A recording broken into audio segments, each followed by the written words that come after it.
REScast, o podcast do Hospital Estadual Sumaré, por uma saúde mais segura. Olá pessoal, sou Andréia Brunetti, coordenadora de enfermagem do Hospital Estadual Sumaré. Agradeço a oportunidade de gravar esse podcast que faz parte da série em comemoração ao Dia Mundial de Segurança do Paciente 2021. Eu irei abordar 2 dos protocolos que fazem parte do Programa Nacional de Segurança do Paciente, que é o Protocolo de Prevenção de Queda e o Protocolo de Prevenção de Lesão por Pressão. Vou abordar a tríade para que seja trabalhado esses protocolos nas instituições. Vamos iniciar pelo Protocolo de Prevenção de Queda. A finalidade desse protocolo é prevenir a ocorrência de queda de pacientes e o dano decorrente dessa queda. A definição de queda é o deslocamento não intencional do corpo para o nível inferior à posição inicial. É multifatorial, resultando ou não em dano ao paciente. Considera-se queda quando o paciente é encontrado no chão ou quando ocorre um deslocamento onde é necessário o amparo desse paciente, ainda que ele não chegue até o chão. Exemplos são a queda da própria altura, da cama, da maca, do vaso sanitário, do chuveiro, no caso de crianças, queda do bebê conforto, do berço, enfim. Os estudos indicam que a taxa de queda em pacientes hospitalizados pode variar entre 3 a 5 quedas a cada 1.000 pacientes dia, sendo mais frequentes em unidades como idosos, neurologia, reabilitação e pediátricos.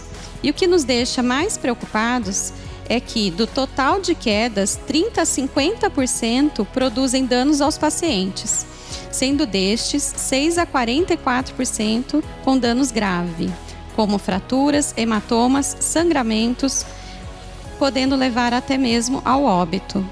A queda ainda pode trazer danos emocionais ao paciente, como ansiedade, medo de cair novamente ou a redução da mobilidade, aumento do tempo de permanência do paciente e dos custos assistenciais. Segundo a Anvisa, a queda atualmente está em 4º lugar na estatística de eventos adversos notificados, justificando assim o porquê tornou-se um dos principais protocolos a ser trabalhado e prevenido nas instituições. Dentro dos fatores que levam à queda, eu vou falar um pouquinho sobre os riscos do paciente e os riscos do processo em unidade. Nos riscos do paciente que levam à queda estão a idade avançada, a história recente de queda, redução de mobilidade, incontinência urinária, o uso dos medicamentos e a hipotensão postural. Já em relação aos riscos do processo em unidade, podemos considerar piso desnivelado, objetos deixados no chão, altura inadequada da cadeira ou da cama, insuficiência de RH para o cuidado. Muitas vezes o paciente fica aguardando a enfermagem entrar no quarto e nessa ansiedade ele tenta levantar sozinho da cama. Bom, pessoal, quanto às medidas de prevenção de queda, vou citar algumas. A avaliação de risco, desde a admissão do paciente na instituição, é primordial. A identificação do paciente em relação ao risco de queda também. Cada instituição pode adotar uma estratégia, seja através de pulseiras de identificação com risco de queda ou placas de identificação à beira-leito. Outro fator é a atenção aos calçados que o paciente estiver utilizando. Também é um fator que chama atenção. A educação também dos pacientes, acompanhantes e profissionais da unidade quanto aos fatores de risco e perigo de queda na unidade. A revisão também deverá ser feita pelo enfermeiro desde a admissão do paciente em relação aos medicamentos que o paciente faz uso. O monitoramento da ocorrência de queda na unidade para analisar cada fator contribuinte que levou àquela queda, para poder traçar barreiras também para prevenir novos eventos. Outro fator também importante para a prevenção de queda é a manutenção preventiva dos mobiliários hospitalares. E aí requer uma parceria bacana entre a engenharia, para poder traçar estratégias de prevenção e manutenção desses mobiliários. A iluminação adequada dos quartos, banheiros e corredores também é outro fator que deve ser considerado. E também, para pacientes pediátricos, a adequação ao mobiliário conforme a sua faixa etária. É importante a gente considerar que os berços e camas das instituições hospitalares, elas são mais altas e aí então oferecem maior risco ao paciente em relação à queda. Aproveito para reforçar a questão da educação em saúde, pois nós devemos, enquanto profissional, ensinar o paciente a realizar o seu autocuidado, prevenindo a queda. Um paciente com déficit motor precisa aprender como será essa prevenção desde a sua internação até o momento da alta. Quando nós focamos em mantê-lo restrito ao leito, como medida de segurança, mesmo com todas as suas limitações, ocorre que na primeira tentativa de realizar o autocuidado, o paciente sofre a queda. E isso pode acontecer tanto no ambiente hospitalar como em casa. Por isso, na prevenção de quedas, a medida educativa, é primordial. Na última etapa da tríade, eu vou falar um pouquinho então sobre a etapa da mitigação do dano, A partir da ocorrência dessa queda, deve-se realizar então uma avaliação imediata do paciente através do exame físico, E a comunicação ao médico dessa ocorrência. O monitoramento neurológico do paciente, se houver evidência de trauma, e exames complementares, caso o médico julgue necessário. A notificação e análise dos fatores contribuintes dessa ocorrência de queda são extremamente importantes, o enfermeiro deve analisar, com o objetivo, então, de traçar estratégias para minimizar esse dano, para que não ocorram, então, novas ocorrências de eventos adversos por queda. Bom, pessoal, agora eu vou falar um pouquinho, então, sobre o segundo protocolo, que é o protocolo de lesão por pressão. A definição de lesão por pressão, antigamente conhecida como úlcera por pressão ou escara, é um dano causado na pele, pela pressão exercida por um determinado tempo, o que impede a circulação sanguínea e causa a destruição do tecido. Segundo a Anvisa, de 134 mil eventos notificados, a LPP corresponde a 17% aproximadamente.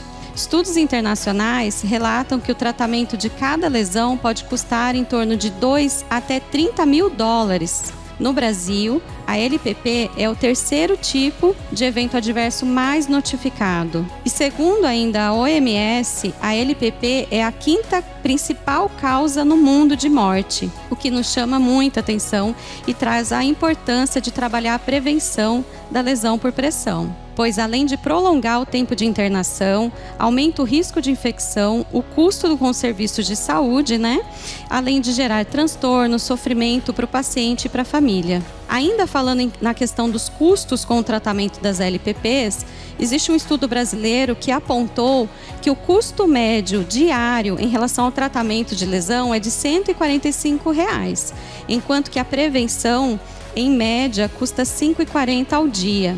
Então, devemos trabalhar a prevenção das LPPs. Então, agora eu vou falar um pouquinho de como prevenir, Quais as estratégias para prevenir as LPPs. O uso das escalas preditivas tem o objetivo, então, de avaliar os pacientes quanto ao risco de formação de lesão. Existem diversas escalas que podem ser utilizadas. Eu vou citar como exemplos a escala de Braden, que é utilizada para pacientes adultos, a escala de Braden-Kiel, que é uma adaptação do Braden e pode ser utilizado para pacientes pediátricos, e a escala de ELPO, que é indicada para pacientes cirúrgicos.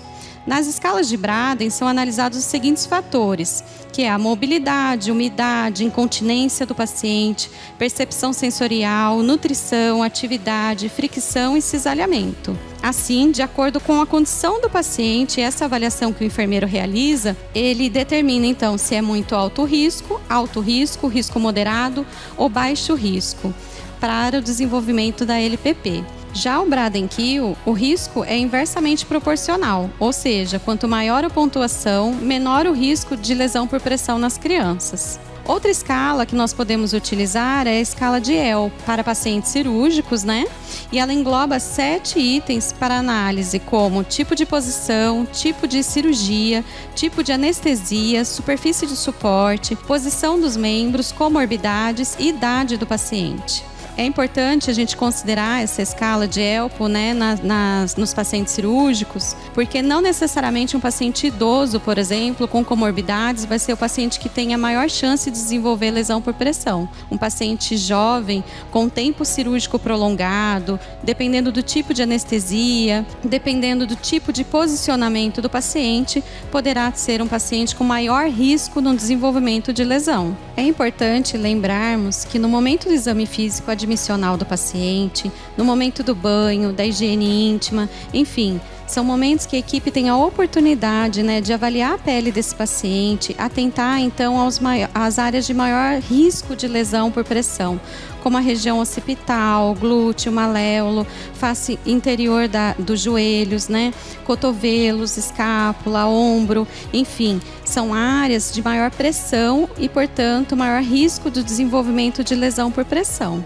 Porém, nós sabemos que nem sempre, né, na assistência é fácil, né? A gente encontra diversos desafios, como a assistência indireta, as interrupções que a equipe de enfermagem muitas vezes encontra, que tomam muito tempo da equipe, né?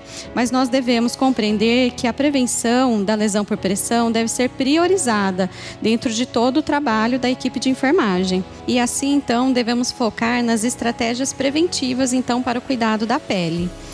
A primeira estratégia de prevenção seria a mudança de decúbito, lembrando que ela é padrão ouro, tá, gente, em relação à prevenção de lesão por pressão.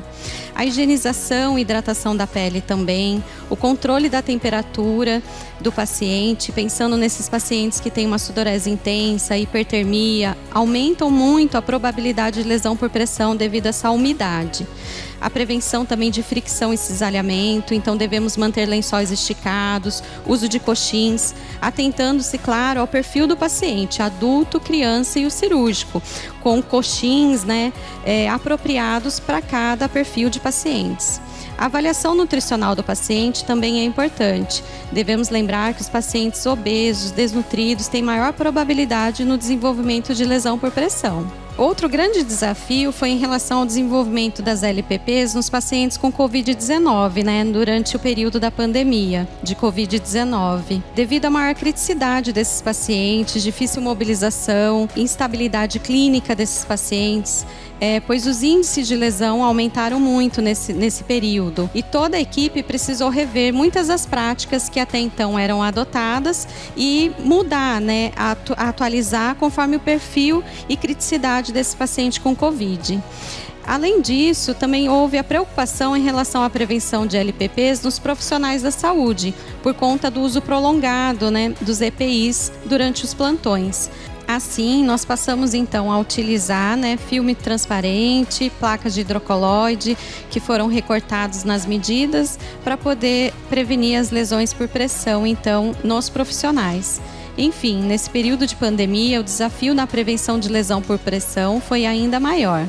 Outra etapa da tríade, né, é a etapa da detecção da lesão, né? Nessa etapa, então, o profissional, o enfermeiro, ele deve identificar na análise, né, da pele do paciente qual a classificação e o grau de lesão desse estadiamento, que vai desde o estadiamento 1, 2, 3, 4 até o grau de necrose. Segundo a Organização Mundial da Saúde, Anvisa, são considerados never events, ou seja, eventos que nunca devem ocorrer, lesões em estágio 3, 4 e necrose, devendo ser notificados imediatamente, então, a chefia imediata, né, nas instituições, para análise desses eventos, encaminhamento para o núcleo de segurança do paciente e notificação à Anvisa. E a última etapa, então, da tríade, né, que é a etapa de mitigação do dano, então o enfermeiro deverá avaliar essa lesão com apoio de um enfermeiro especialista na área para poder nortear a equipe e garantir a continuidade, então, do tratamento da lesão com produtos de melhor escolha e recomendados conforme o estadiamento, então, dessa lesão. Agradeço mais uma vez a vocês ouvintes, então, pela participação